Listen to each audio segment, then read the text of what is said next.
my audience for this speech. Hello. Okay, so today I'm going to talk a little bit about renewable energy. So did you know that the sun's theoretical potential energy striking the Earth for only 1.5 hours is enough to power our whole entire planet? Yes, that's right. 480 exajoules. That's 10 to the 18th. So a quintillion joules. That's a lot of joules. This is by Jeff, Nate, and George. They wrote a paper called Solar FAQs. So for many years, this world has been using fossil fuels to power our nation. And with smarter technology, I think it's time for a smarter energy source. With energy requirements and carbon emissions growing, now is the perfect time to switch to a more renewable, steady source of energy. So not only is this harmful to our environment, but it will potentially make this Earth uninhabitable in the future years. So renewable energy, if fully utilized, could power our entire nation more efficiently than fossil fuels, and will promote a cleaner and healthier ecosystem, and we will never run out of energy. How does that sound? Wouldn't it be great to have a $0 monthly energy bill? I think that would be great, right? So renewable energy, like I said, is a more efficient energy than fossil fuels. Houses can have a wide range of different energy methods that help power them. And so one could be a renewable source. So a net zero home is one that generates as much energy as it consumes, only from renewable energy sources.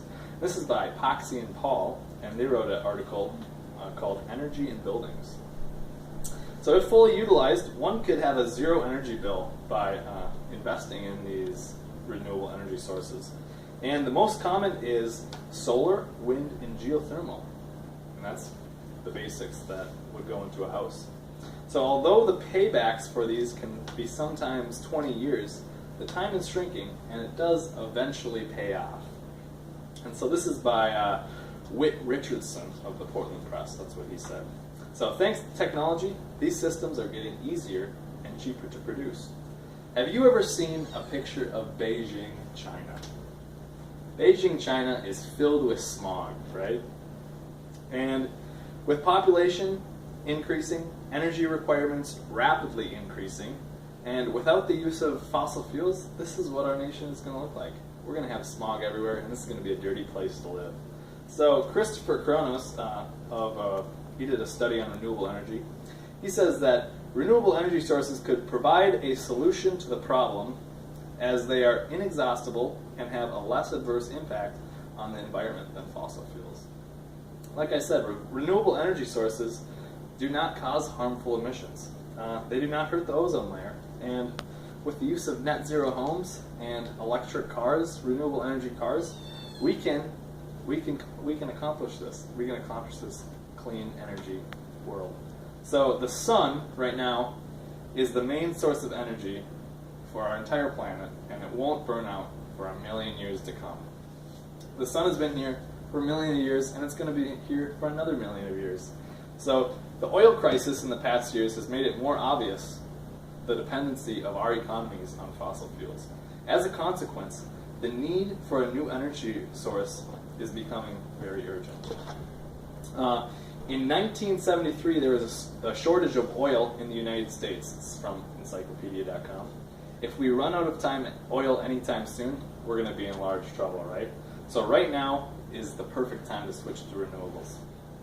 If we don't switch soon, it could have devastating effects on our environment.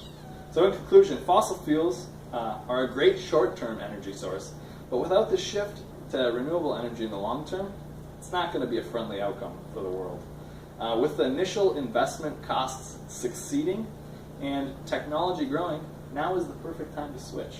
So I challenge all of you guys to look into renewable energy sources and what you can do to help us have a friendlier ecosystem. Thank you.